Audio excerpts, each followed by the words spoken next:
50 degree की तापमान हम लोग 100 सालों से सहन कर रहे हैं चंबल की माटी में, पर 35-40 डिग्री का तापमान अब अमेरिका में आ रहा है, यूरोप में आ रहा है। मतलब उन लोगों के लिए तो मतलब ये बड़ी ताज्जुब की बात होती है। आर्टिक पोल में, एंटार्क्टिक में बर्फ़ पिघल रहा है, समुद्र की लेवल बढ़ रही है पूरे विश्व में। आने वाले समय में शहरों में भी जो समुद्र तट पे होती हैं उनके लिए भी बहुत संकट होगी। तो ये सब चीज़ों को हमको ध्यान में रखना है। हाँ हाँ, अब आप देखो हिमाचल और उत्तराखंड में भी जो पूरे लैंडस्लाइड्स हुए हैं, पूरी ज़मीन नीचे से धसक गई है। 5-5, 6-6 फ्लोर की इमारत पूरे तरह से चले गए हैं। जलवायु परिवर्तन में G20 बिल्कुल, हम लोगों के प्रधानमंत्री जी पिछले 6-7 सालों से इस पर बहुत जोर दे रहे हैं।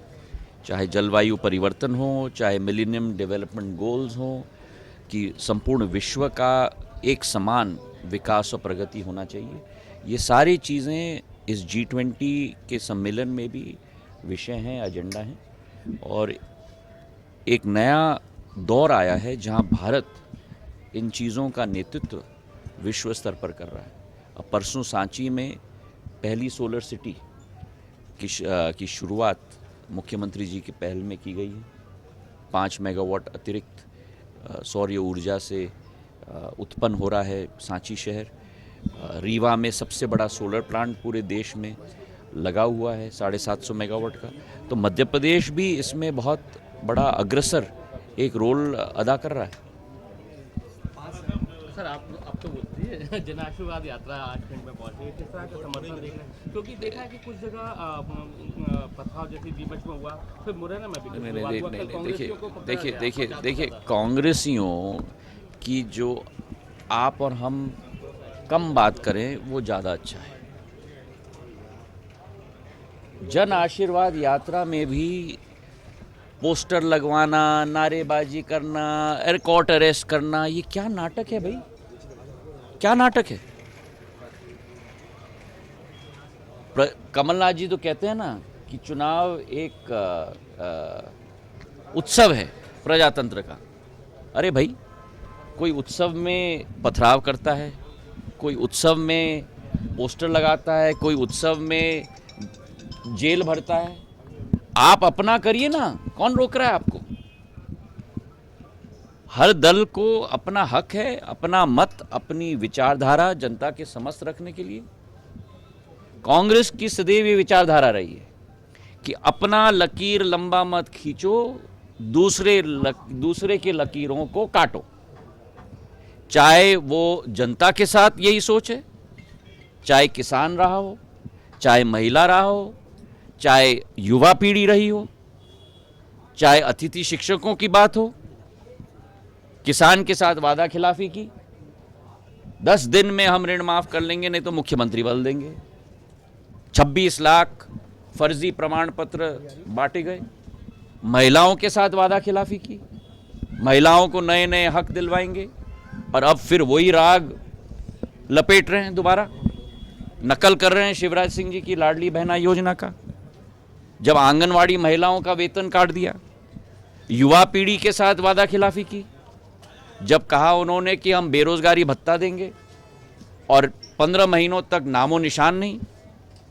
अतिथि शिक्षकों के साथ वादा खिलाफी की, जब कहा कि नियमितीकरण किया जाएगा, और जब उनकी आवाज़ उठाई गई तब सड़क पर आ जाओ कह दिया, और वे सब स्वयं सड़क पे आ गए।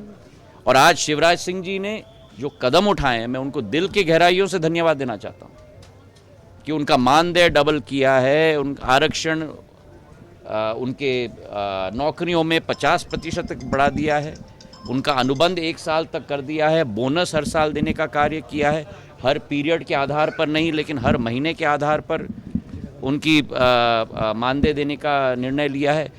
ऐतिहासिक कदम लिया है उन्होंने। तो आज अगर इस प्रदेश को कोई भी पार्टी या सरकार आगे ले जा रही है तो वो भारतीय जनता पार्टी है। चाहे ग्वालियर की आप बात करो, भिंड की बात करो, मुरैना की बात करो, रीवा की बात करो, महाकौशल की बात करो, निमाड़ की बात करो, मालवा की बात करो, सागर की बात करो, बुंदेलखंड की बात करो। केन बेतवा परियोजना 44,000 करोड़ रुपए की योजना, इंटरलिंकिंग नदियों की, जो प्रधानमंत्री स्वयं शिलान्यास करने वाले हैं। 10 लाख हेक्टेयर भूमि संचित होगी। जितना कांग्रेस ने 55 साल में मध्य प्रदेश में सिंचाई नहीं की, केवल 7.5 लाख हेक्टेयर की, उससे 1.5 गुना ज़्यादा एक योजना के तहत भारतीय जनता पार्टी की डबल इंजन की सरकार कर रही है, केन बेतवा इंटरलिंकिंग के द्वारा। तो पर्दाफाश इन कांग्रेसियों का हो गया। तो अब क्या करें? बौखला गए तो जेल भरो, मुर्दाबाद करो, नारेबाजी लगाओ, मतलब जितना कहें इनके बारे में कम है। हर चीज पर विरोध करो, सनातन धर्म को नष्ट करो, यही इनकी सोच और विचारधारा है। एक तरफ कहते हैं कि सनातन धर्म HIV और लेप्रेसी की तरह है, एक तरफ कहते हैं कि सनातन धर्म सबसे बड़ा दुष्ट काम है, पूर्ण रूप से नष्ट करना चाहिए। क्या है ये? ऐसे करके देश को बढ़ाना चाहते हैं। यहां G20 चल रही है और कांग्रेस के नेता ब्रसेल्स में जाके भारत की आलोचना कर रहे हैं। मतलब मुझे तो आश्चर्य होता है कभी कभी कांग्रेस पार्टी पर भाई। और ये I.N.D.I.A, और इसलिए मैं कहता हूं अपने भाषण में, ये लोग 28 दल इकट्ठा हुए हैं एक लहर देखते हुए। लहर भारतीय जनता पार्टी की केवल नहीं, NDA सरकार की केवल नहीं, लहर 140 करोड़ देश की जनता की।